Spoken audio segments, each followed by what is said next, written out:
എല്ലാവർക്കും ടീച്ചർ അക്കാദമിയുടെ പുതിയൊരു വീഡിയോയിലേക്ക് സ്വാഗതം. മലപ്പുറം ജില്ലയിലെ അപ്ലിക്കൻ ലിസ്റ്റ് പബ്ലിഷ് ചെയ്ത കാര്യം നിങ്ങൾ ഏവരും അറിഞ്ഞിരിക്കുമെന്ന് കരുതുന്നു. ഇന്നാണ് മലപ്പുറം ജില്ലയിലെ അപ്ലിക്കൻ ലിസ്റ്റ് പബ്ലിഷ് ചെയ്തിട്ടുള്ളത്. അതുമായിട്ട് ബന്ധപ്പെട്ട കാര്യങ്ങളാണ് നാം ഈ വീഡിയോയിൽ ചർച്ച ചെയ്യുന്നത്. കൃത്യമായിട്ട് എല്ലാവരും അതൊന്ന് കാണുക. എന്തെങ്കിലും സംശയങ്ങൾ ഉണ്ടെങ്കിൽ നിങ്ങൾ കമന്റ് ബോക്സിൽ രേഖപ്പെടുത്തി കഴിഞ്ഞാൽ കൃത്യമായിട്ട് മറുപടി നൽകുന്നതാണ്. മലപ്പുറം ജില്ലയിലെ DDE ഓഫീസിന്റെ വെബ്സൈറ്റ് ആയ DDE മലപ്പുറം എന്നുള്ള ബ്ലോഗിനകത്താണ് നിലവിൽ ഈ ഒരു അപ്ലിക്കൻ ലിസ്റ്റ് പബ്ലിഷ് ചെയ്തിരിക്കുന്നത്. നിങ്ങൾ അയച്ച അപേക്ഷകൾ കൃത്യമായി വേർതിരിച്ച് government science, government commerce, government humanities, അതേപോലെ self finance science, self finance commerce, self finance humanities എന്നുള്ള രീതിയിൽ കൃത്യമായിട്ട് തരംതിരിച്ച് തന്നെ സൈറ്റിൽ കൊടുത്തിട്ടുണ്ട്. അത് കൃത്യമായിട്ട് ചെക്ക് ചെയ്യുക. അതിനകത്ത് കൃത്യമായിട്ട് നിങ്ങളുടെ രേഖകൾ, നിങ്ങൾ കൊടുത്ത രേഖകൾ പ്രകാരമാണോ അവർ രേഖപ്പെടുത്തിയത് എന്ന് ശ്രദ്ധിക്കുക. പ്രസിദ്ധീകരിച്ച ലിസ്റ്റിനകത്ത് എന്തെങ്കിലും തിരുത്തലുകൾ വരുത്താനുണ്ടെങ്കിൽ 26/8/2025, അതായത് അടുത്ത ചൊവ്വാഴ്ച 3 മണി വരെയാണ് സമയം തന്നിരിക്കുന്നത്. അതിനുള്ളിൽ കൃത്യമായിട്ട് നിങ്ങൾ ആ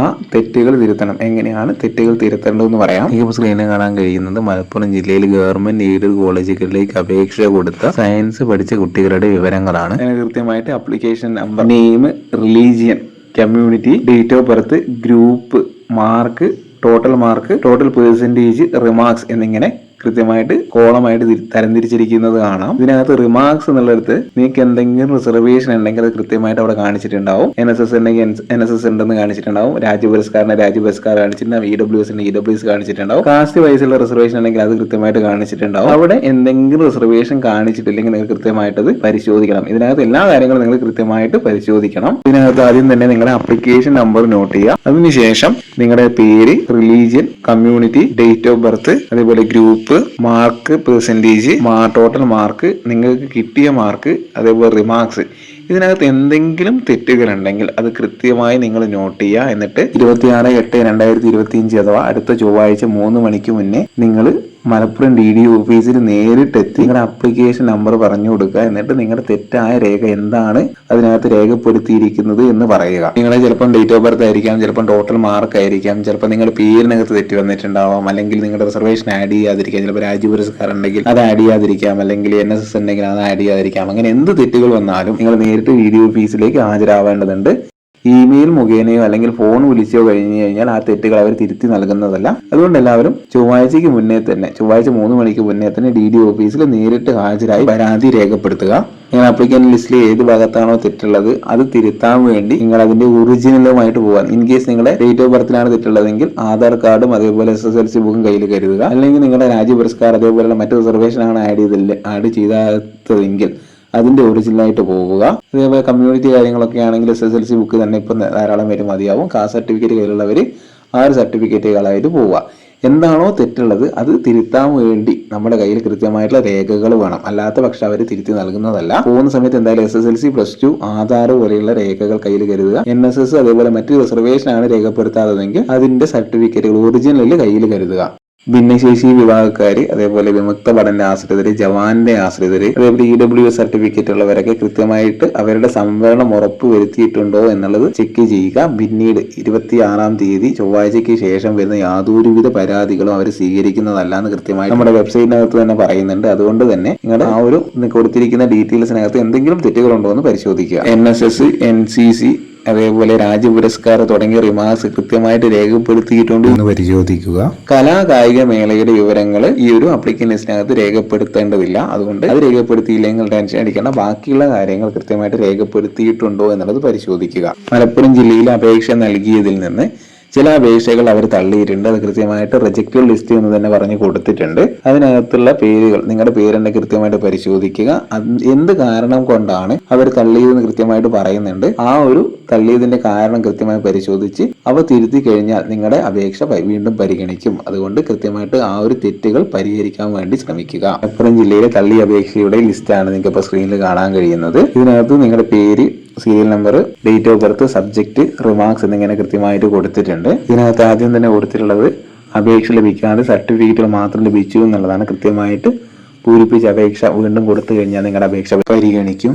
രണ്ടാമതുള്ളത് തൃശ്ശൂർ ജില്ലയിലേക്കുള്ള അപേക്ഷ എന്നുള്ളതാണ്. അത് നമുക്കൊന്നും ചെയ്യാൻ കഴിയില്ല. തൃശ്ശൂർ ജില്ലയിലേക്ക് അപേക്ഷ മലപ്പുറം ജില്ലയിലേക്ക് അയച്ചു കഴിഞ്ഞാൽ അവർ പരിഗണിക്കില്ല. പിന്നെ കൊടുത്തിരിക്കുന്നത് നോ ഡിമാൻഡ് ഡ്രാഫ്റ്റ് ആണ്. അപ്പോൾ പുതിയൊരു ഡിമാൻഡ് ഡ്രാഫ്റ്റ് നിങ്ങൾ എടുത്തിട്ട് വീണ്ടും അവിടെ DDE ഓഫീസിൽ കൊടുത്തു കഴിഞ്ഞാൽ നിങ്ങളുടെ അപേക്ഷ പരിഗണിക്കും. പിന്നെ വരുന്നത് ഡിമാൻഡ് ഡ്രാഫ്റ്റിലെ അപാകതയാണ്. അപാകത പരിഹരിച്ച് വീണ്ടും പുതിയൊരു ഡിമാൻഡ് ഡ്രാഫ്റ്റ് കൊടുത്തു കഴിഞ്ഞാൽ നിങ്ങളുടെ അപേക്ഷ പരിഗണിക്കും. പിന്നെ വീണ്ടും കൊടുത്തിരിക്കുന്ന നോ ഡിമാൻഡ് ഡ്രാഫ്റ്റാണ്, അത് എന്താണ് ചെയ്യേണ്ടതെന്ന് ഓൾറെഡി പറഞ്ഞു. പിന്നെ വരുന്നത് കോഴിക്കോട് ജില്ലയിലെ അപേക്ഷ, തെറ്റായ അപേക്ഷാ ഫോം എന്നിവയാണ്.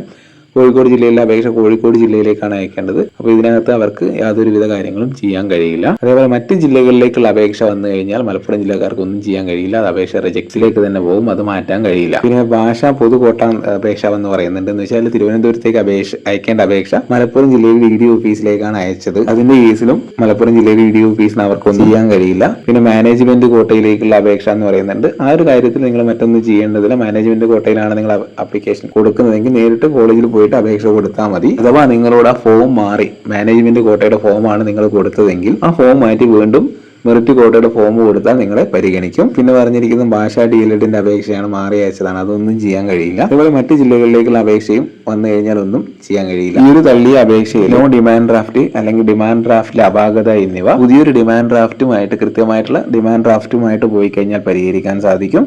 നിങ്ങളുടെ അപേക്ഷ വീണ്ടും പരിഗണിക്കും. അപേക്ഷ ലഭിക്കാതെ സർട്ടിഫിക്കറ്റ് മാത്രം ലഭിച്ചു എന്നുള്ള കേസിൽ നിങ്ങൾ പുതിയൊരു അപേക്ഷ പ്രിന്റ് ഔട്ട് എടുത്ത് അതിന്റെ കൃത്യമായ ഡിമാൻഡ് ഡ്രാഫ്റ്റ് ആണെങ്കിൽ ഡിമാൻഡ് ഡ്രാഫ്റ്റ്, അല്ലെങ്കിൽ കോഡ് ഫീസ് സ്റ്റാമ്പ് ആണെങ്കിൽ കോഡ് ഫീസ് സ്റ്റാമ്പ് ഒട്ടിച്ച് അപേക്ഷ വീണ്ടും കൊടുത്തു കഴിഞ്ഞാൽ അപേക്ഷ വീണ്ടും പരിഗണിക്കും. ഈ ഒരു ലിസ്റ്റിനകത്ത് പറഞ്ഞിരിക്കുന്ന അപാകതകൾ പരിഹരിച്ചു കഴിഞ്ഞാൽ നിങ്ങൾ വീണ്ടും അപ്ലിക്കേഷൻ ലിസ്റ്റിലേക്ക് മാറും, നിങ്ങളുടെ റാങ്ക് ലിസ്റ്റിലേക്ക് പരിഗണിക്കുകയും ചെയ്യും. തെറ്റുകൾ തിരുത്തിയില്ലെങ്കിൽ നിങ്ങളുടെ അപേക്ഷ റിജക്ട് ആവും, നിങ്ങളുടെ റാങ്ക് ലിസ്റ്റിലേക്ക് പരിഗണിക്കുന്നതല്ല. അതേപോലെ ചൊവ്വാഴ്ചയ്ക്ക് ശേഷം വരുന്ന യാതൊരുവിധ പരാതികളും അവർ സ്വീകരിക്കുന്നതുമല്ല. ഈ ഒരു ഘട്ടത്തിൽ പുതിയ അപേക്ഷകളൊന്നും അവർ സ്വീകരിക്കില്ല. ഓൾറെഡി അപേക്ഷ കൊടുത്തവരുടെ അപേക്ഷകൾ മാത്രമേ അവർ പരിഗണിക്കുള്ളൂ. ഈ ഒരു അപ്ലിക്കന്റ് ലിസ്റ്റിൽ പ്രത്യേകം മറ്റൊരു കാര്യം കൂടി ശ്രദ്ധിക്കണം.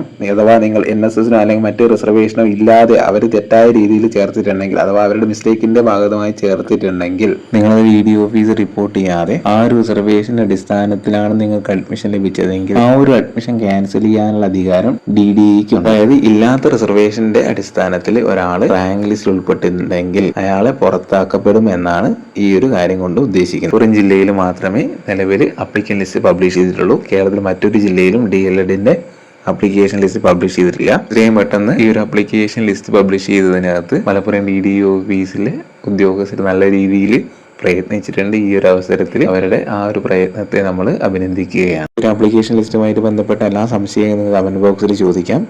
ഈ ഒരു വീഡിയോ നിങ്ങൾക്ക് ഉപകാരപ്പെടുമെന്ന് കരുതുന്നു.